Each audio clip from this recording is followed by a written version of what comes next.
Good morning, student. आज म एउटा कविता पढ्न लागेको छु। जुन कविता चाहिँ रहेको छ हरिभक्त कटुवालको आकाशको तारा के तारा। अनि कविता सुरु गर्नुभन्दा अगाडि हामीलाई लेखकको परिचय जान्न अत्यन्त जरुरी छ। त्यसैकारण म छोटो रूपमा यस सबैलाई मध्यनजर राखेर छोटो रूपमा लेखकको परिचय दिन चाहन्छु। हरिभक्त कटुवालको जन्म 2 जुलाई सन् 1935 सालमा आसामको डिब्रुगढ भन्ने जिल्लामा भएको थियो। उनको शैक्षिक योग्यताको कुरा गर्दाखेरि उनले BA अध्ययन पूरा गर्न नसके तापनि उनको लेखहरूमा है कविता सृजनाहरूमा उनको लोकप्रियता रहेको छ। एकदमै उनको कलाकृतिहरूमा सरल सुगम र मिठासले भरिएको कविता सृजना गरेका छन्।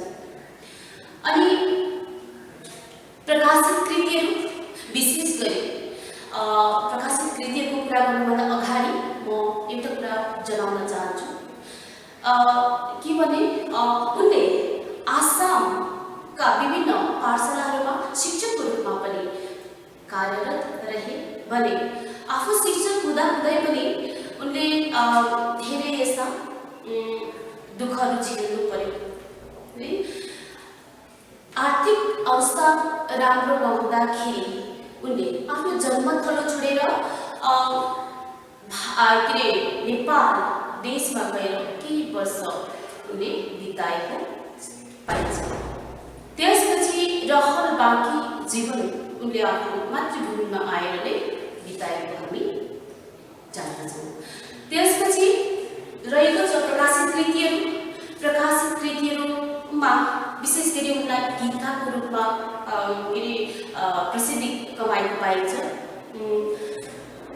40 भन्दा बढ्ता गीतहरू लेखेर उनले गीतकारको प्रसिद्धि लोकप्रियता कमाएका छन्। अन्य कृतिहरू यस प्रकार छन्: सम्झना, गीत सङ्ग्रह, सुधा खण्डकाव्य, भित्री मान्छे बोल्न खोज्छ, कविता सङ्ग्रह, यो जिन्दगी खैकी जिन्दगी एकदमै उनको हरेक व्यक्तिको मन छुने कविता मानिन्छ। यो कविता यो जिन्दगी खैकी जिन्दगी साधारणभन्दा साधारण मानिसले पनि पढेर उनको मनलाई छुन सक्छ। यो जिन्दगी खैकी जिन्दगी कविता बदनाम मेरा यी आँखाहरू गीत र कविताको सङ्गालो हो। यो बदनाम मेरा यी आँखाहरू गीत र कवितालाई सङ्ग्रह गरेर एउटा पुस्तक लेखिएको छ, प्रकाशित गरिएको छ। स्पष्टीकरण उनको जीवनमा लेखिएका छोटा लामा छोटा फुटकर कथाहरूलाई जम्मा गरेर एकत्रित पारेर प्रकाशित गरेका एउटै कथा सङ्ग्रह स्पष्टीकरण रहेको छ।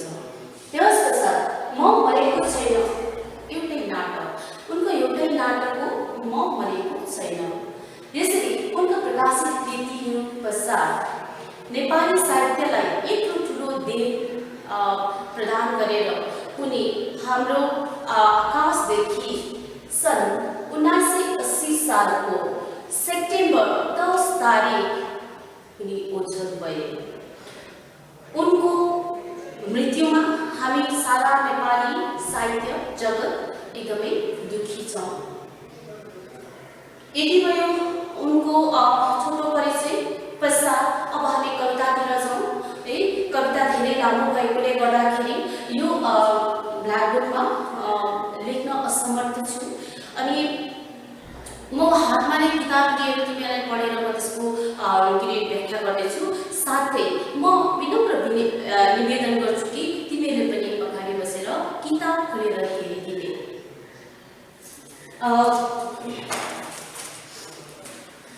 कवि हरिभक्त कटुवालको आकाशको तारा के तारा। कवि हरिभक्त कटुवालले शीर्षकबाट नै हामीलाई जनाउन खोजेका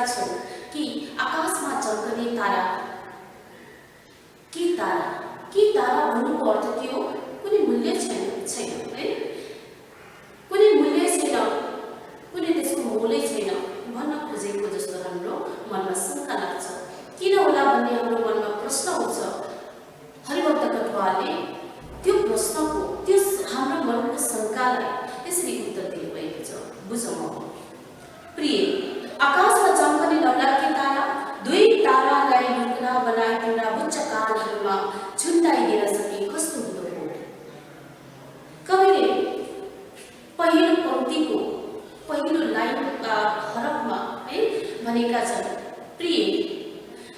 प्रियको शाब्दिक अर्थ हुन्छ प्यारो, अति प्रिय है, अति नजिकको मान्छेलाई हामीले प्रिय भन्ने गर्छौँ। अनि उसो भए कविले कसलाई प्रिय भनेर भन्न खोजेका छन् भन्दाखेरि यस कवितामा कसै कुनै एक व्यक्ति विशेषलाई लिएर कविले प्रिय भन्न खोजेका छैनन्।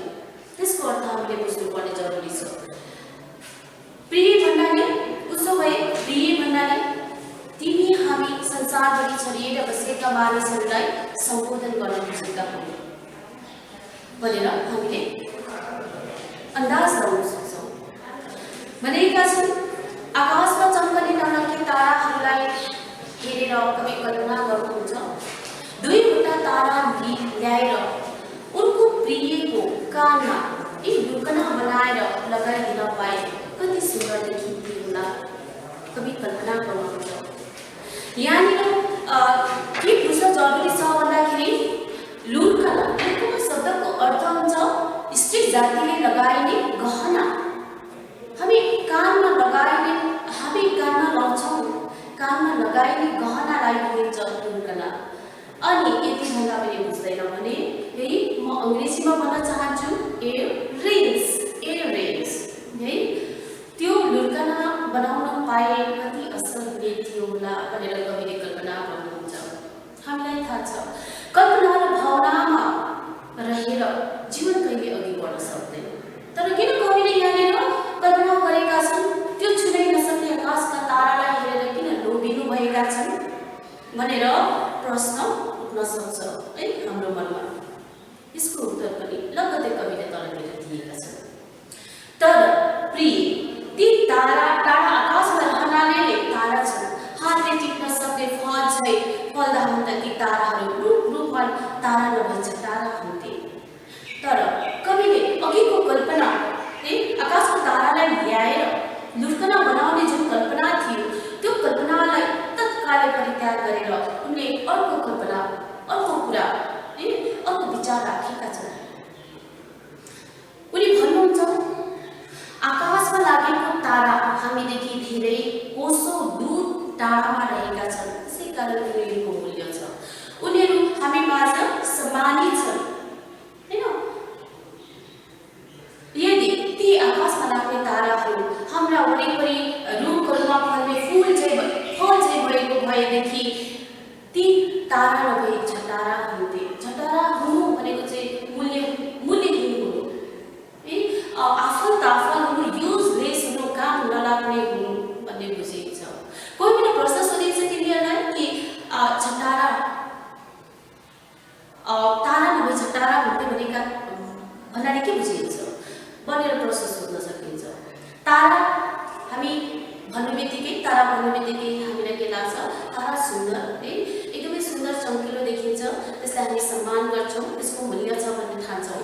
यदि त्यो तारा हाम्रो वरिपरि रुखमा फल्ने फल भएको भएदेखि मूल्यहीन हुने थिए अथवा झटारा भनेका मूल्यहीन हुनु भन्ने अर्थ बुझिन्छ।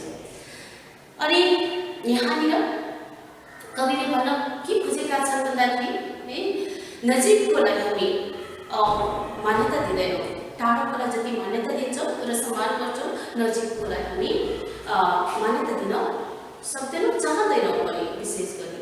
अनि एउटा मलाई यो कुरा याद आउँछ है नेपाली उखान, टाढाका देवता भन्दा नजिकको भूतै काम लाग्छ है भनेर उखान हामीले पढेका छौँ है। अनि त्यसले त्यो उखानले के अर्थ बोध गर्छ भन्दाखेरि हुनु पनि हो हाम्रा घरका सदस्यहरू है हामीदेखि कोसौं टाढा रहन्छ है, दुर्गम स्थानतिर भएको हुन्छ है, बस्ने गर्छ। अनि तिनीहरूलाई हाम्रो सदस्य भनेर मानिलिनु ठिकै हो, तर परेको घडीमा कुनै ठुलो कार्य परेको घडीमा अचानक परेको बेलामा चाहिँ हामीलाई नजिकको छर छिमेकी समाजका मानिसहरूले काम लाग्ने हुन्छ। ती समाजका मानिसहरू, ती छिमेकीहरू हामी के गर्छौँ, कोही बेला मन मिटाउ हुन्छ उनीहरूसँग होइन, अनि बाजाबाज हुन्छ, हामी दुश्मन सम्झाउँछौँ, तर परेको बेलामा हामी एकजुट भएर, हामी एकाग्र भएर हामी त्यो ठुलो कामलाई हामी सामना गर्ने गर्छौँ, त्यसलाई सुल्झाउने काम गर्छौँ होइन। त्यसै कारण कविले पनि यही भन्न चाहेका छन् कि टाढामा रहेका ती ताराहरूको कुनै मोल हुँदैन जसलाई हामी हेरेर कल्पना मात्र गर्न सक्छौँ होइन। अनि नजिकमा रहेका वस्तुहरूलाई सामानहरूलाई हामी मान्यता दिँदैनौँ जो चाहिँ हाम्रो समाजमा के छ, सम्मानित छन् होइन। त्यस्तो सम्मानित कुरोहरूलाई पनि हामी अनदेखा गर्छौँ भन्ने कविको विचार स्पष्ट हुन्छ। यसबाट कविको विचार स्पष्ट हुन्छ है। अनि तल्लो पङ्क्तितिर, त्यसको लगत्तै तलको पङ्क्तितिर कविले फेरि यसरी हामीलाई वर्णन गर्नुभएको छ। कवि कलाकारको मुखमा ताराको गुणगान छ, उनीहरूकै तथ्य खोज्नमा व्यस्त विज्ञान छ। कवि हरिभक्त गढवाल आफ्नो समाजलाई माया गर्ने कवि निराश हुँदै भन्नुहुन्छ, समाजमा मानिने कवि कलाकारहरू पनि ताराको, त्यो आकाशमा लागेको ताराको गुणगान गर्नमा एकदम व्यस्त छ। कवि कलाकार मात्र होइनन्, तर विश्वले मानिलिएको वैज्ञानिकहरू पनि ती ताराहरूको टाढामा रहेको ताराहरूको तथ्य खोज्नमा उनीहरू व्यस्त रहेका छन्। तथ्य खोज्नु भनेको चाहिँ कुनै कुरोलाई खोजी तलास गरेर अन्वेषण गरेर त्यसको प्रमाण दिनु। अनि अङ्ग्रेजीमा पनि छ खोजी तलास अथवा तथ्य खोज्नु भनेको चाहिँ फ्याक्चुअल इन्फर्मेसन भनेर भनिन्छ। त्यो सूचना दिनु, त्यो प्रमाण गर्नु भने वैज्ञानिक कवि कलाकारहरू व्यस्त रहेका छन्। उनीहरूले आफ्ना वरिपरिका कुरोहरूलाई सम्मान दिएका छैनन्। छुँदै नसक्ने ती आकाशका ताराहरूलाई उनीहरूले सम्मान दिएका छन्। उनीहरूले आफ्नो समय उनीहरूको गुणगानमा जसरी बिताइरहेका छन् भनेर कवि निराशवादी हुँदै हामीलाई भन्नुहुन्छ। पृथ्वीका जीवले आकाशमा ती तारालाई मात्र देख्न सक्छन्। टाढा देख्ने ती आँखाले देख्न सकेनन् वरिपरिका तारा, पृथ्वीका तारा। किन कवि दुखी भएका छन् अझै पनि भन्दाखेरि ती आकाशमा लागेका ताराहरूलाई पृथ्वीको जीवले, जीव भनेको पृथ्वीको जीव भनेको हामी मानिसहरूले पृथ्वी तलदेखि, यो धरातलदेखि नाको आँखाले हेर्न सक्छौँ भने हाम्रा वरिपरिका पृथ्वीका तारा, धरतीका ताराहरू हामीले देख्न सक्दैनौँ। कविले यहाँ पृथ्वीका अथवा धरतीका तारा भनेर कसलाई भनेका हो भनेर भन्दाखेरि भनेका छन्, चामे रामे हर्के बिरे कति तारा छन् पृथ्वीमै, तर देख्ने कसले, तारा भएर पनि ती विचारा भनेर कविले यसमा भनेका छन्। अनि उनी किन दुखी भएका छन्? अरे नाको आँखाले आकाशको तारा देख्न सक्छ, अनि आफूसँगै समाजमा रहेका यी धरतीका ताराहरूलाई देख्न सक्दैनन् पृथ्वीका जीवले भनेर दुखी भएका छन्। पृथ्वीका ताराहरू यी रामे चामे हर्के बिरे निमेका आगो जस्तो भएर उनीहरू सम्कन सकेका छैनन् होइन। अनि उनीहरू खराबी जस्तो मूल्यहीन भएका छन्। यो कसलाई दोष दिने त? कवि प्रश्न गर्नुहुन्छ, कवि भन्न चाहनुहुन्छ यो दोष, यसको जिम्मेवारी सायद हामी नै हो भनेर कविले यसरी भन्नुभएका छन्। अनि रामे चामे हर्के बिरेले के कसको सङ्केत दिन्छ, कसलाई रिप्रेजेन्ट गर्छ भनेर भन्दाखेरि चाहिँ समाजमा भएका दलित, पीडित, गरिब, दुखी, दीन दुखी, आर्थिक अवस्थामा पिल्सिएका, थिचिएका, निचिएका मानिसहरूलाई सङ्केत गर्छ। कवि भन्नुहुन्छ चाहिँ घाँस बाँसको डोहो डुबोले पी आँसुका नीला धारा गरी गरी टाढाका तारा कुकुर जस्तै हीन भएर बिताइरहेछन् जीवन सारा। समाजमा भएका यी रामी चामी हल्के बिरेहरूलाई हामी इज्जत दिन सक्दैनौँ, उनीहरूलाई हामी अनदेखा गर्छौँ, हामी उनीहरूलाई वास्तै गर्दैनौँ। गरिबीको कारणले उनीहरूले आफ्नो जीवन दुःख गरेर छिरिरहेका छन्, बेअवस्थामा उनीहरूले जीवन धानिरहेका छन् र एक दिन नष्ट भएर गइरहेका छन्। तैपनि त्यस्तो अवस्था हुँदाहुँदै पनि हामीले वरिपरि पृथ्वीका ताराहरूलाई, यी रामे चामेहरूलाई हामीले देख्न सकेका छैनौँ भनेर कवि एकदमै निराश भएर दुखी बनेर हामी प्रियहरूलाई भनेका छन्।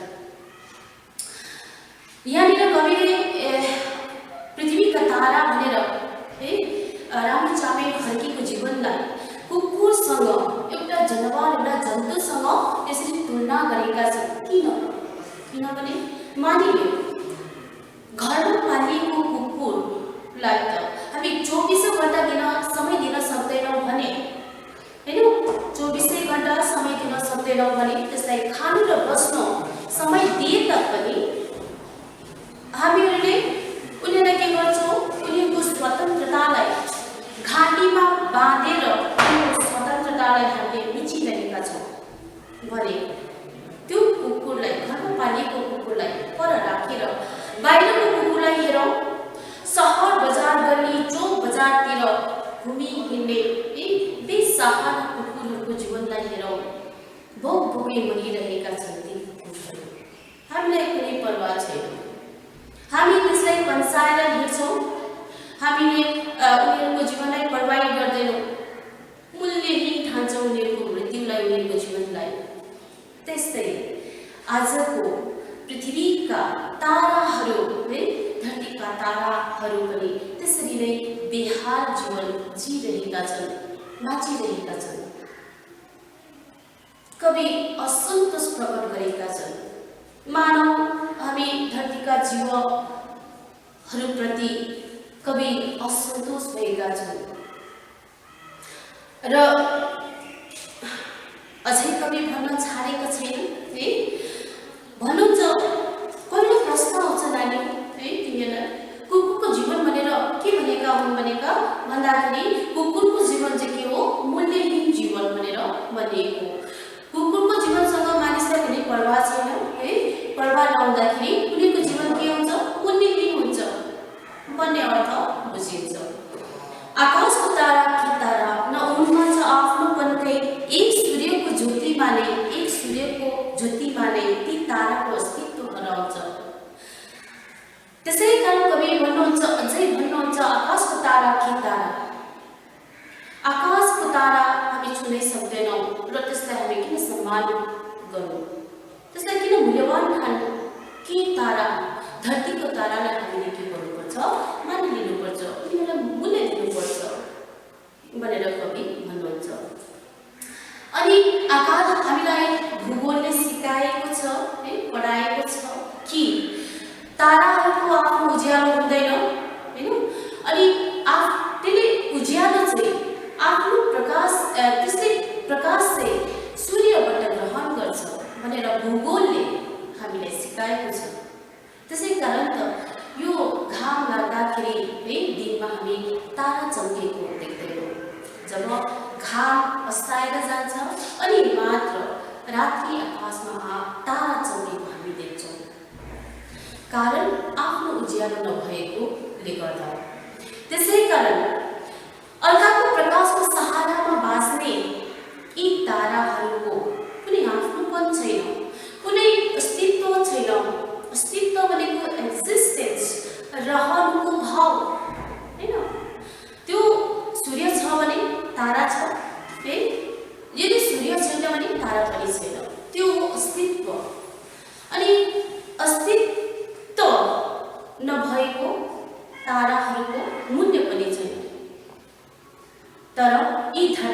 ताराहरूको के छ आफ्नै अस्तित्व छ। अस्तित्व भएर पनि हामीले त्यो उनीहरूको अस्तित्व हामीले देख्न सक्दैनौँ। उनीहरूलाई मूल्यहीन ठान्छौँ, हामी अनदेखा गर्छौँ। त्यसै कारण धरतीका ताराहरू चम्कन सकेका छैनन् भनेर कविले भन्नुहुन्छ। अझै हेरौँ, तर यी तारा एक हर्के बिरे चाबी सारा, कसले चिन्ने यिनीहरूलाई चिन्न सके त? एक हर्केमा एक बिरेमा एक एक सूर्यको शक्ति नहीं, एक चामेको एक रामेको विवेक ज्योतिले विश्व श्रृङ्गार छ। तर के भनेका छन् कविले? तर हामीले देख्न सकेनौँ, उनीहरूलाई मूल्य दिन सकेनौँ, सम्मान गर्न सकेनौँ। यदि हामीहरूले उनीहरूलाई मूल्य ठानेको भएदेखि, सम्मान दिन सकेको भएदेखि, इज्जत गर्न सकेको भएदेखि, ती रामे चामे हर्के बिरेहरूमा एक एक सूर्यको किरण, सूर्यको शक्ति निहित रहेको हामी पाउँछौँ, जुन शक्तिले यो संसार, यो विश्व नै सिँगार्ने छ, सिँगार्न सक्छ भनेर कविले भन्नुहुन्छ। जसरी एक सूर्यको किरणले लाखौं लाख ताराहरू चम्कन्छ भने सूर्यको किरण जत्तिकै शक्ति एक रामेमा एक चामेमा एक खर्केमा एक बिरेमा निहित रहेको हुन्छ। उनीहरूको विवेक ज्योतिले, उनीहरूको ज्ञान शक्तिले यो विश्व सिँगार्न सकिनेछ। कसरी? उनीहरूलाई शिक्षा दिएर, उनीहरूलाई मान्यता दिएर, उनीहरूलाई मद्दत गरेर, अनि उनीहरूलाई प्रेरणा प्रदान गरेर, दुःखदेखि माथि उठाएर उनीहरूलाई हामीले सहयोग गर्न सक्यौँ भने यो आकाशदेखि यो संसारै झकमक झकमक गरी बल्नेछ। उनीहरूको विवेक ज्योतिले हाम्रो विश्वलाई उज्यालिनेछ, सिँग्रिनेछ भनेर कविले आशय प्रकट पनि गरेका छन्। अन्धो पृथ्वी, अन्धो हामी, हाम्रा लागि तारा टाढा हुनाले तारा छन्, चामे रामे हर्के बिरे झटारा छन्।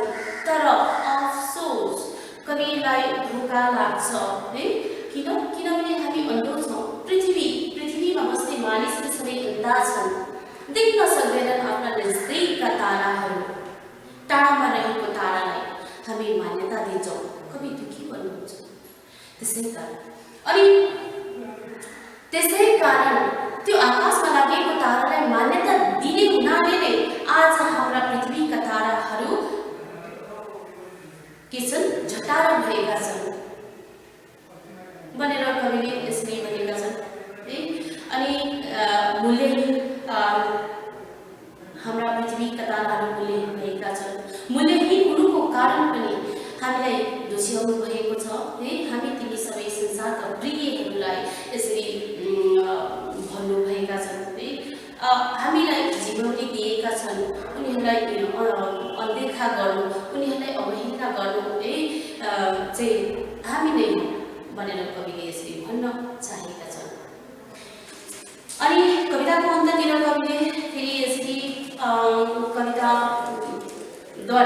कविताको माध्यमद्वारा हामीलाई के उनको विचार जताउन चाहेका छन् भन्दाखेरि, भयो कि आकाशका ती तारालाई लुर्कन किन लाउने, पृथ्वीका तारा स्याहार्न किन नथाल्ने?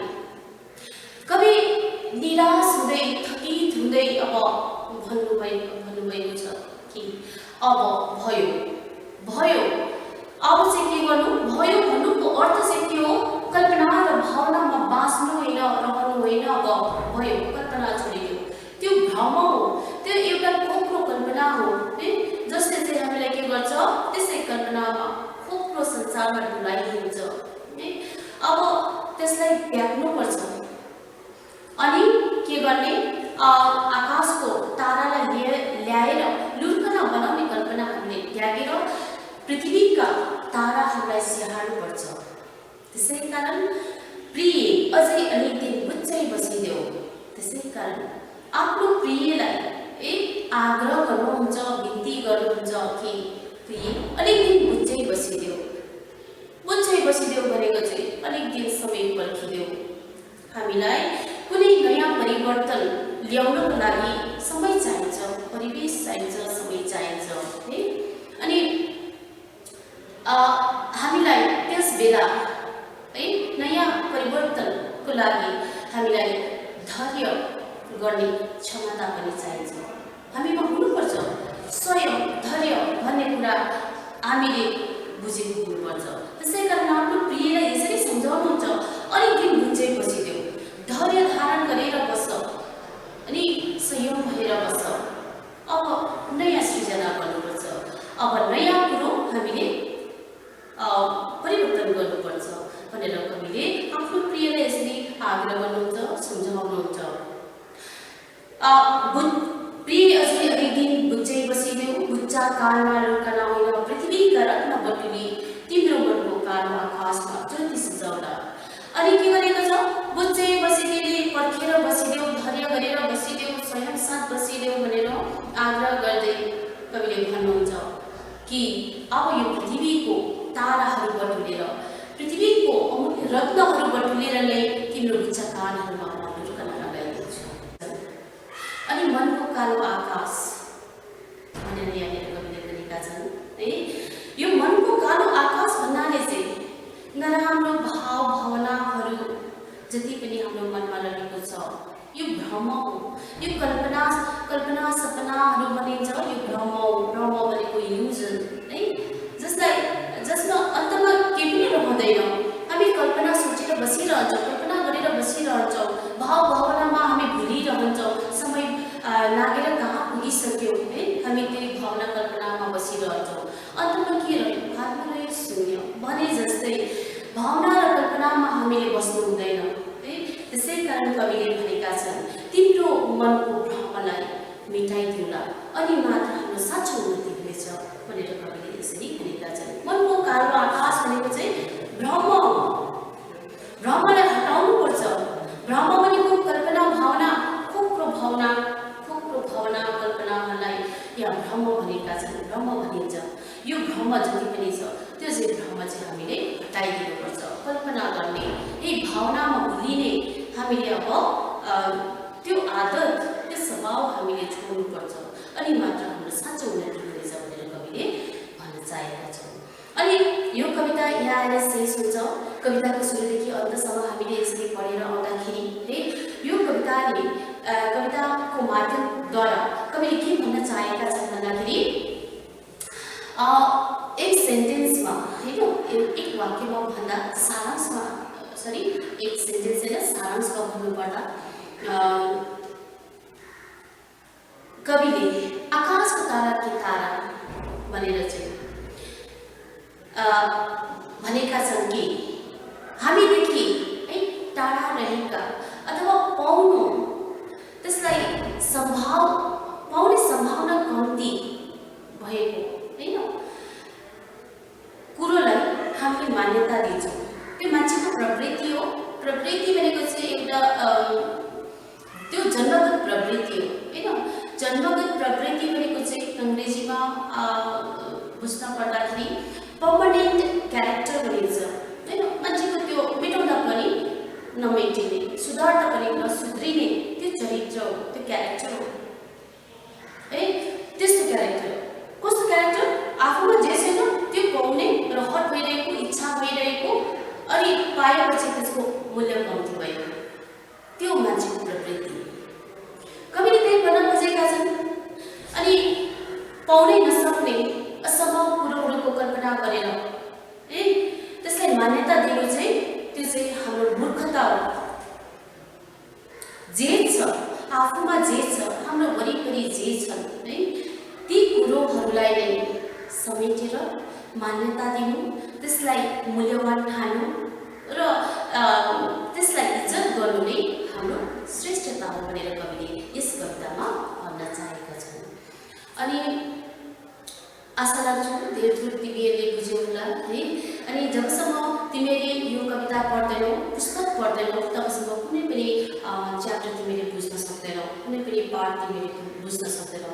त्यसै कारण म आग्रह गर्छु, म बिन्ती गर्छु कि तिमीले पुस्तक पढ्नुपर्छ, पढ है।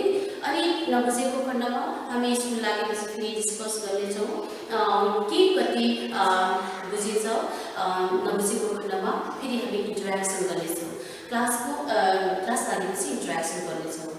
अनि लास्टमा तिमीहरूलाई घर बसी बसी म एउटा गृह कार्य है दिनेछु।